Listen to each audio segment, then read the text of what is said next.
Bienvenue sur FreeCAD version 1.0 sur Artix Linux chez moi pour une série de 3 ou 4 vidéos dans lesquelles nous allons voir comment on peut modéliser un cache-pot en bois, un baquet rond ou encore un tonneau ovale, un foudre, comme on en voit chez nous en Alsace dans les caves. Le cache-pot a 10 côtés, j'ouvre un nouveau document, je vais dans Part Design, je crée un nouveau corps, une nouvelle esquisse vue de dessus, XY, je valide. Et là, j'aimerais vous montrer quelque chose. Dans le nouveau FreeCAD 1.0, toutes les contraintes de dimension sont dans un menu déroulant. Or, moi, j'aimerais les voir ici, à côté de cette nouvelle icône. Ce n'est pas compliqué. Je vais dans Édition, Préférences.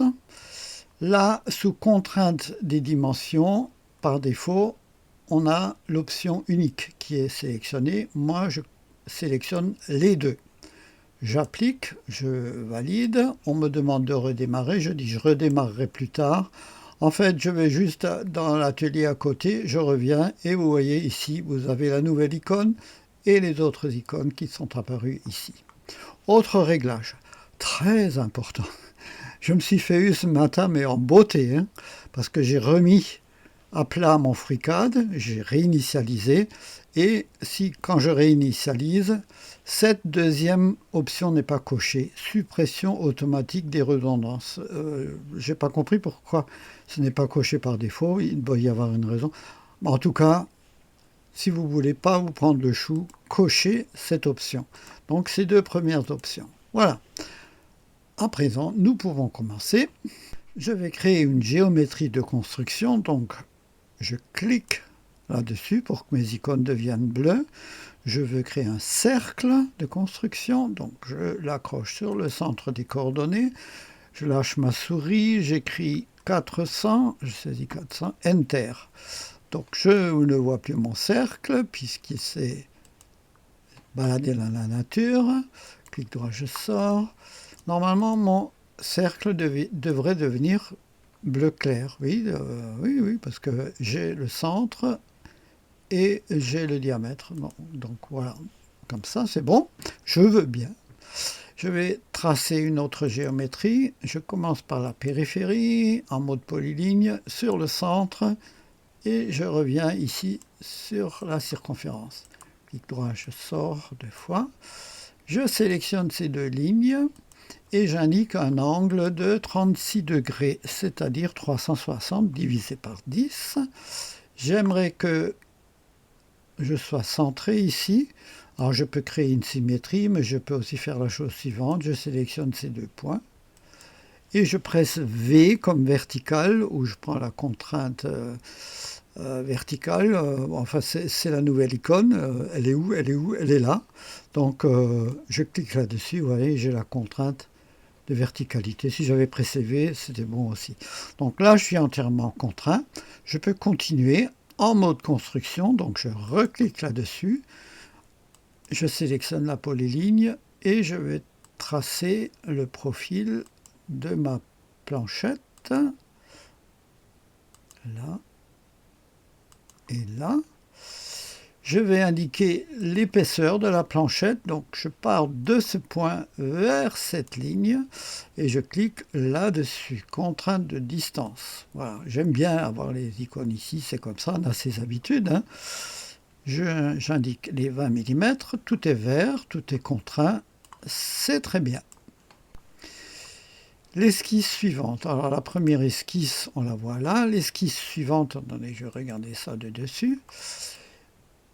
Elle est toute simple, je sélectionne ce sketch, je vais dans Édition, dupliquer l'objet sélectionné, je veux uniquement le sketch, donc je clique sur le bouton Utiliser les sélections d'origine, et là j'ai une copie qui se superpose bien sûr à l'autre, je double-clique sur le diamètre et j'indique 500 mm, je presse Enter et voilà, vous avez vu, ma forme 2D s'est décalée également, donc c'est très bien. Mes 2 esquisses sont sur le même plan. en Z, donc je vais monter celui-ci. Donc nous sommes dans Part Design, et dans Part Design, on déplace les esquisses dans le mode Attachment. Donc position, c'est en Z, je vais monter ça de 400 mm. Voilà, je vais regarder ça de devant. Voilà, j'ai mes deux esquisses. Je les sélectionne, je presse CTRL pour les sélectionner. Je clique sur lissage et j'ai déjà l'aperçu du lissage qui apparaît. Je valide et voilà. Je vais créer la rainure pour le fond. Alors je vais masquer mon esquisse, mais je vais faire réapparaître un des sketchs. Le sketch du bas, oui, c'est celui-là qu'il me faut. Je regarde ça de devant. Voilà, très bien. J'ajoute une esquisse, toujours dans le même corps. Donc voilà, vue de devant en XZ. Et je vais sélectionner une géométrie, créer une géométrie, comment ils appellent ça? Créer une géométrie externe, pardon. Donc je presse CTRL sur Windows, CTRL plus Alt sur Linux XFCE, clic gauche maintenu avec le mode gesture pour mieux voir ce que je veux sélectionner. Voilà. Attendez, c'est là que je vais aller. Voilà, c'est cette ligne que je vais sélectionner. Alors vous voyez, la géométrie, elle se voit ici. Je clique sur vue de l'esquisse. Voilà. Et normalement, je devrais voir ma géométrie apparaître. Alors, juste un petit détail. Édition préférences. Je vais dans Sketcher, apparence. Les géométries externes, celles que je viens de créer, je vais les passer à 8. Appliquer. OK. Là, si je ferme mon esquisse et que je la rouvre, normalement, vous voyez, ma géométrie, on la voit déjà un peu mieux. Un peu mieux. Hein. Je pourrais encore augmenter un peu, mais bon, je dis que c'est déjà pas mal. Alors, qu'est-ce que je voulais faire? Ah oui, je vais faire apparaître quand même ma forme 3D. Et je vais tracer un rectangle. Bon, j'aurais pu donner la dimension tout de suite, mais bon. On va faire ça comme ça. On fait ça traditionnellement. Je presse E pour les contraindre en égalité. Je presse I pour hauteur. Et là, je vais indiquer 21 mm puisque le fond va faire 20 mm. Je vais me placer aussi dans la vue de la section. Comme ça, j'y vois mieux. Alors, on va monter ça à 20 mm. Donc, j'ai juste sélectionné ce point. Je presse I 20 mm et ma rainure, je ne vais pas la faire trop profonde, à peu près comme ça, ça pourrait aller. Donc je sélectionne ce point par rapport à ce point, je presse L et j'indique 8 mm, ça devrait suffire. Je suis contraint, je peux fermer. Mon esquisse, elle est au milieu, je peux donc l'utiliser pour créer une cavité en mode symétrique au plan et à travers tout. Et voici ma rainure.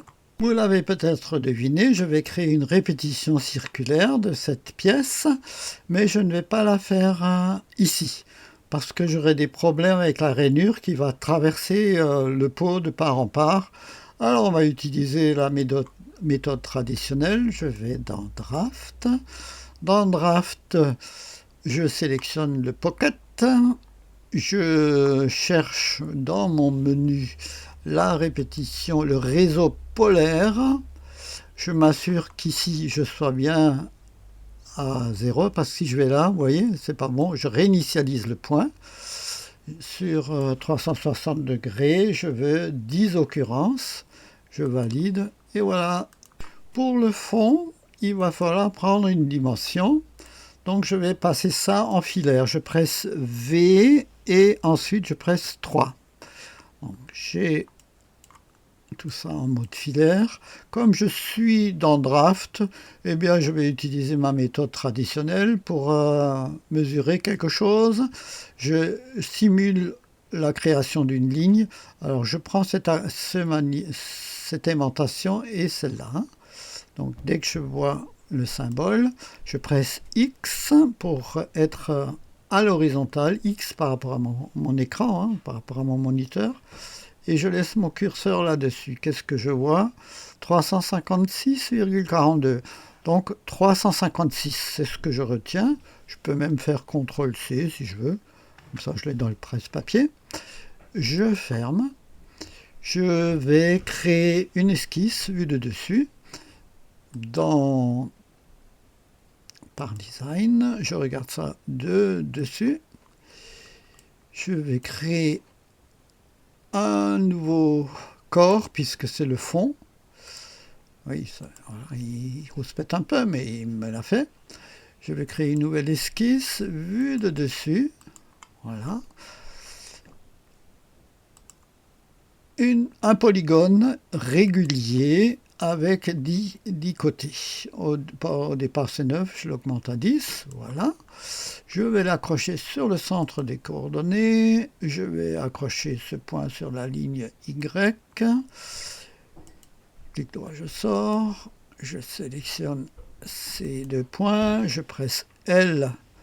Je fais CTRL plus V, 356,42. On va ramener ça à 356 pour avoir un peu de jeu, hein, 5 dixièmes, c'est vraiment pas trop. 355, ça le ferait aussi, hein, parce que franchement, si le bois il gonfle, allez, on va faire 355. Voilà. Ok. Je peux fermer, tout est contraint. Je regarde ça de devant, je presse 1 ou je clique là-dessus. Mon esquisse, elle est tout à fait en bas. Je vais la monter de 20 mm. Alors vous vous souvenez, nous sommes dans Par Design, ça se passe dans Attachment, en Z. Je presse 20. Voilà, l'esquisse, elle est là, on la voit à peine, mais elle est là. Elle est sélectionnée. Je clique sur protrusion. Voilà. Et j'indique 20 mm et je presse Enter. Vous voyez, j'ai un peu de jeu au-dessus, j'ai un peu de jeu sur le côté. Le jeu, c'est l'âme de la mécanique et puis de la tonnellerie aussi, apparemment. Je presse V suivi de 1 pour voir tout ça en mode filaire ombré.